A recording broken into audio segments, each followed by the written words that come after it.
glass of water, you simply say no, you can. أعوذ بالله من الشيطان الرجيم بسم الله الرحمن الرحيم الحمد لله رب العالمين والصلاة والسلام على سيدنا ونبينا وطبيب نفوسنا وحبيب قلوبنا وقاسم الحق اللهم صل على محمد صلى الله عليه وآله وسلم لا سيما وقيتنا روحي وأرواح العالمين لمعذب الفداء روزداران brothers and sisters سلام عليكم جميعا May Allah subhanahu wa ta'ala accept all your fasting and praying and your hajj inshallah. Just to quickly recap before we share the sandwich for today, to make sure that you have chewed the sandwich yesterday properly. For those who've been around or watched it online, I mentioned that Imam Sadiq alayhi salam says it's mustahab when you are eating the masjid to say, well, there are two things where mustahab. You tell me the easier one. Anyone remembers? We are learning for the sake of learning. No, we are not learning for the sake of practicing. Otherwise, our knowledge will be giving us trouble. Remember last time there was a Sheikh in the Muslim was saying that if we don't practice our knowledge, it becomes hijab, it becomes more of a veil. So better off not knowing than knowing and not practicing. I know that you might have forgotten or maybe you were not around. We mentioned that it is mustahab, the one eating on the masjid, as far as you remember. If I was absent-minded, that's fine, and it's not that I miss any wajib. But inshallah, if I remember, at the entrance gate, it's mustahab say, Assalamu alaikum ya Rasulallah. Very easy. Everyone can say that. I'm sure everyone knows how to say it. Assalamu alaikum ya Rasulallah. And we mentioned the reason behind that perhaps is that because we are indebted to the Holy Prophet of this masjid. We are indebted to the Holy Prophet to know our masjid, namaz, and everything else. So we are greeting the Prophet as a gesture of appreciation. Also, there was a dua from Imam Mansour that inshallah it is shared or will be shared with you. Try to remember it in the Mubarak. I read it yesterday, inshallah.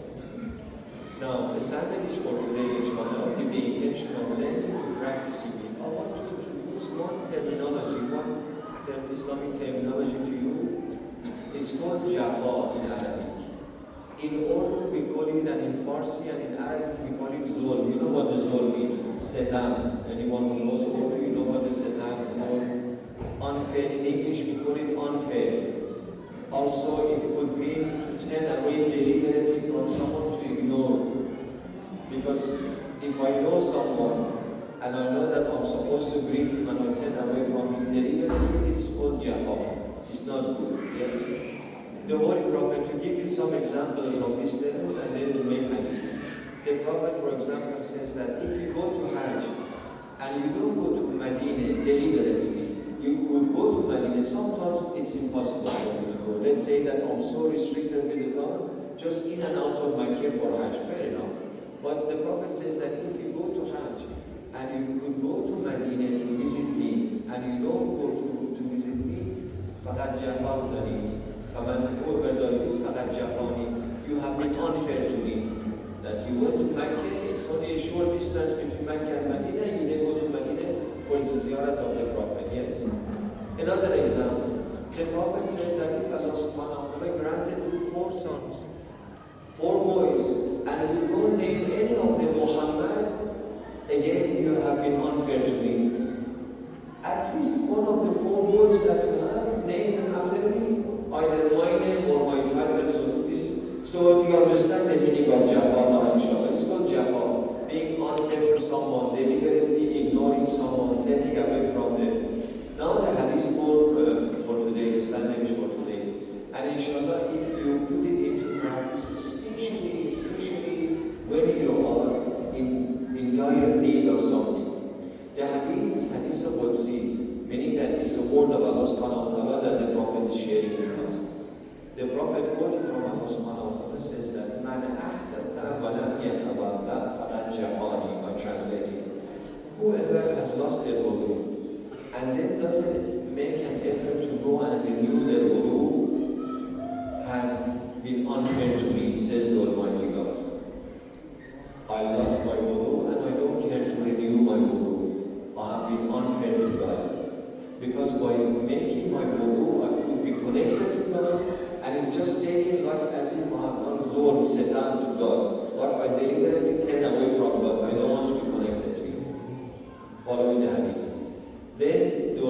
God says, whoever makes his wudu or her wudu and doesn't offer 2 rakat namaz, even namaz mustahabi, when possible again, of course.